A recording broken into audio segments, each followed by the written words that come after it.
بسم اللہ الرحمن الرحیم۔ السلام علیکم۔ حضرت یعقوب علیہ السلام کا ایک بھائی تھا جسے انہوں نے 40 سالوں سے نہیں دیکھا تھا۔ انہوں نے ارادہ کیا کہ اپنے بھائی کی زیارت کریں۔ جب ان دونوں نے ایک دوسرے کی زیارت کی تو حضرت اسرائیل علیہ السلام کو حکم ہوا کہ دونوں کی جان لے لیں اور ہمیں سپرد کر دیں۔ ملک الموت نے دونوں کی روح قبض کی اور خدا کی طرف لے گئے۔ حضرت یوسف علیہ السلام نے جب یہ سنا تو اپنے سر سے تاج اٹھا کر پھینک دیا اور اپنے بدن پر جو ریشمی لباس تھا اس کو پارا پارا کر دیا، اور سر و پا برہنہ اپنے لشکر کے ساتھ دوڑے اور روتے ہوئے اپنے والد اور چچا کے جنازے تک پہنچے۔ جب ان دونوں کو دیکھا تو غم و حسرت کی وجہ سے رونے لگے۔ سر اٹھایا اور روتے ہوئے حسرت سے آسمان کی طرف دیکھا۔ یکایک آسمان کے دروازے کھلے اور انبیاء کی روحیں اور فرشتے ان کی روح کے استقبال کے لیے آئے۔ حضرت یوسف علیہ السلام نے عالم ارواح کو دیکھا جو نور سے مزین تھی۔ فرشتوں نے نثار رحمت کو ہاتھوں میں لیا اور ان کو یعنی حضرت یعقوب علیہ السلام اور ان کے بھائی کو دنیا سے لیا اور غسل دیا۔ ان دونوں کو بیت المقدس میں ایک قبر میں دفن کیا۔ پس جب حضرت یوسف علیہ السلام دفن سے فارغ ہو چکے تو دوبارہ مصر آئے۔ خود کو دیکھا، 4 غموں نے ان کو لپیٹا ہوا تھا، ایک یتیمی کا دکھ، دوسرا غریب الوطنی، تیسرا باپ کی جدائی کا غم اور چوتھا چچا کی جدائی کا غم۔ ان غموں کو برداشت کرنے کی طاقت نہیں تھی۔ جب رات ہوئی دریائے نیل کے کنارے گئے، مصلی بچھایا، اخلاص کے ساتھ کھڑے ہوئے اور رات سے دن تک نماز پڑھی۔ آخر میں کہا، اے خدا، تو نے بھائیوں کے مکر سے بچایا، عورتوں کے شر سے خبردار کیا اور زندان سے باہر نکالا اور حکمرانی دی، رسالت اور نبوت کا لباس پہنایا، علم و حکمت سکھایا۔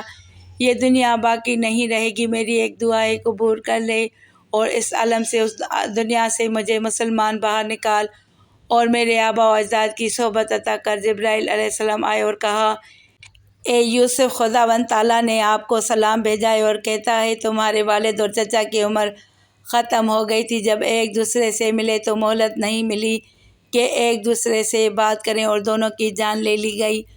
تمہاری ابھی عمر ختم نہیں ہوئی، اسی طرح مناجات کرو اور اپنی زندگی کو آخرت کے لیے آمادہ کرو کہ جب موت کا وقت آ گیا تو مہلت نہیں دی جائے گی۔ پس حضرت یوسف علیہ السلام نے اپنے باپ کی وفات کے بعد تاج سر پر نہیں رکھا اور تخت پر نہیں بیٹھے، ہر رات خدا کی عبادت میں گزارتے اور دریائے نیل کے کنارے جاتے اور خدا سے مناجات کرتے۔ راتوں میں سے ایک رات حضرت یعقوب علیہ السلام اور حضرت اسحاق علیہ السلام کو خواب میں دیکھا کہ جنت کا لباس پہنا ہوا تھا اور کرامت کا تاج سر پر سجایا ہوا تھا۔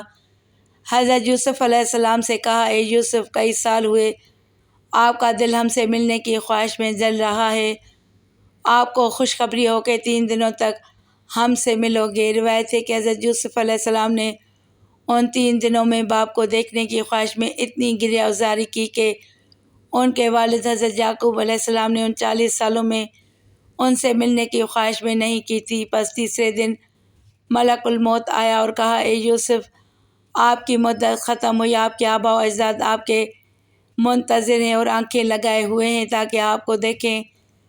پس حضرت یوسف علیہ السلام نے سر تسلیم خم کیا اور ملک الموت نے ان کی جان لے لی۔ جان لینے سے پہلے ان کا دل تیزی سے دھڑکنے لگا تھا اور اعضاء لرزنے لگے۔ بھائیوں کو بلایا اور ہر ایک کو گلے لگایا اور خدا حافظ کیا۔ جب ملک الموت ان کی طرف متوجہ ہوئے، حضرت یوسف علیہ السلام گریہ کرنے لگے۔ فرشتوں نے صدا بلند کی، بھائیوں نے سر میں خاک ڈالی۔ جب ان کی روح جدا ہوئی، حضرت جبرائیل علیہ السلام آئے اور جنت سے سفید لباس لائے، انہیں غسل دیا، کفن پہنایا اور تابوت میں رکھا اور زلیخا کو خبر دی کہ آپ کو آرام پہنچانے والا ساتھی دنیا سے رحلت کر گیا۔ زلیخا نے جب یہ سنا، حضرت یوسف علیہ السلام کی طرف متوجہ ہوئیں اور گریہ کرنے لگیں۔ جب تابوت تک پہنچی، تابوت کو لیا اور کہا، اے یوسف، یہ تم ہو جو اتنی جلدی مجھ سے دور ہو گئے ہو، یہ تم ہو جو اچانک میری صحبت سے چلے گئے ہو۔ اپنا سر تابوت سے مارا اور بے ہوش ہو گئیں۔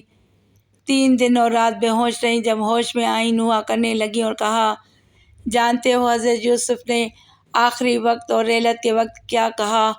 ان سب نے کہا۔ حضرت یوسف نے فرمایا، اے خدا، اگر تمہارے نزدیک میری اہمیت ہے، میری جان لے لے، اس حالت میں کہ میں مسلمان ہوں اور صالحین کی صحبت میں رہوں، پھر کیا تھا، زلیخا نے بھی یہی درخواست کی اور کہا اے خدا میری جان مجھ سے لے لے اور صالحین کی صحبت تک پہنچا دے۔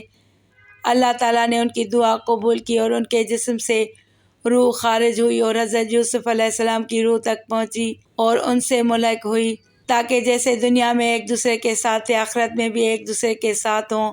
پھر ان کے جنازے اٹھانے تھے، آخرت میں ایک دوسرے کے ساتھ ہوں۔ پھر ان کے جنازے اٹھائے گئے، مصریوں کی آہ فغاں بلند ہوئی، ہر کوئی نوحہ کرتے ہوئے رونے لگا۔ دفن کرنے کی جگہ میں اختلاف کرنے لگے، ایک گروہ نے کہا ان کو قانون کے دروازے کے پاس دفن کریں، پس اللہ تعالیٰ نے دریائے نیل کو خشک کیا اور بزرگان کو الہام کیا کہ دریائے نیل کے درمیان میں دفن کریں، تاکہ جب پانی ادھر سے گزرے اس کی برکات کل عالم اور اس جگہ کے اطراف تک پہنچیں۔